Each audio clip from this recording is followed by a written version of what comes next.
Hey everybody, welcome back to Video Game. So today we're going to continuing series on the MiSTer FPGA DE10 Nano project, and boy has it been a busy week. This is not the first or the second, but the third one-off extra special video I've had to produce this week, because it seems like this week in April is going to be the gift that keeps on giving in MiSTer land, because Robert or FPGAZumSpass announced he is working on a Nintendo 64 core for MiSTer and had some progress to show on his cycle-accurate software emulator that he wrote that we'll be taking a look at in a second. But for the longest time, Nintendo 64 was considered to be the impossible core, and while Robert has not 100% said that this is going to be 100% doable, he is working on it, and if you've seen his work on the PlayStation 1 core for MiSTer, you know he has the chops to get things done. But basically how he works is he starts with writing his own software emulator to get a better understanding of how the hardware works and to basically get games up and running in software, which is different than what an FPGA chip does as far as how it executes the code. What you're seeing here is his footage from his new software emulator that is a learning experience to get to FPGA. You can tell it is not running at full speed, but it is a cycle accurate emulator, and I'm pretty sure he chose this game and this particular level for a very specific reason. Now, it's just a presumption, but software emulation of Nintendo 64 is not perfect. It's a very hard system to emulate, and as we come up here and you see that replay monitor in the sky, for the longest time that did not work in software emulation. It was using a graphics call that did not work.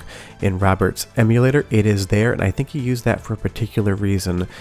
But the Nintendo 64 is quite an interesting piece of hardware, and its architecture is very different than what you see on any other system of its era. It is still not perfectly emulated in software. That's how high-test and confusing the hardware can be. Now, Robert has said that the 4 MB memory expansion pack for the RAM is not going to be an issue whatsoever, so that is good to know, because this was a expansion that the Nintendo 64 needed to run certain games. Things like Perfect Dark are not going to run without it in the console, and boy what a game this is. Now the footage you're seeing obviously is not running on MiSTer. I am running this on an emulator for the video.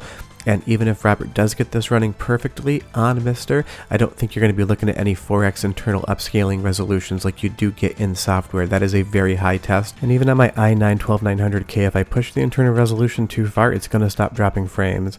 Now, natively, the video signal out of a Nintendo 64 is not the best thing in the world, and a ton of mods do exist. But this is Castlevania 64 running in emulation, so you're getting a really crisp and clean image. This is how people like to see in the Nintendo 64, because unless you're playing on a CRT, if you upscale it even from HDMI, it doesn't have my favorite look to it. Now, if I go to an S-video capture of Legacy of Darkness, this is more what you usually see on a Nintendo 64 unless you spend a ton of money modding the system. So the idea that we could be getting the video signal out of MiSTer on Nintendo 64 is spectacular, because even a game like Banjo-Kazooie here, it just looks so much better if it's in a better video signal quality, or if it is emulated than versus just putting that S-video cable out of the back of a Nintendo 64 and upscaling it with a scaler. You gotta throw a lot of money and mods at the Nintendo 64 to make it look pretty in a modern era, and MiSTer could fix all of that. But let's talk about what might be possible. Taking a look at the CPU, this MIPS architecture on the board itself, it is slightly different in the fact that Nintendo 64 is a 64-bit system, but the reality is you didn't need to use all 64 bits. You can have a different variable. You can have 32-bit data operations or 64-bit data operations. Primarily, games ran in the 32-bit data operation mode, and some could run in 64. Now, that is going to be a higher test on something like the FPGA chip, so it really remains to be seen whether or not MiSTer could handle every single Nintendo 64 game that is available, and even Robert has mentioned that that is something he's looking into. But I've seen a lot of tweets, and I've got a lot of comments on the channel asking whether or not the entirety of Nintendo 64 is coming to MiSTer, and the answer really is nobody knows yet. I'm sure even Robert doesn't know. He's the one that's engineering the core. He is the one with all of the talent, and even he has said that, he's still learning things, and that's how this works. Everything is a learning experience. You're never quite sure what's going to be possible until you find out through the work. Now let's talk about the graphics end of the Nintendo 64, because the Reality coprocessor here, made by SGI in conjunction with Nintendo, has a very special feature that is relatively unique to the Nintendo 64 and kind of reminds me of how an FPGA chip would work, but it is not identical. and that is the fact that it has microcode available to it. You can basically change the way the chip might presumably function or some of its capabilities by inserting that microcode in. And it is game to game dependent, and some developers like Rare and Factor 5 actually develop their own microcode.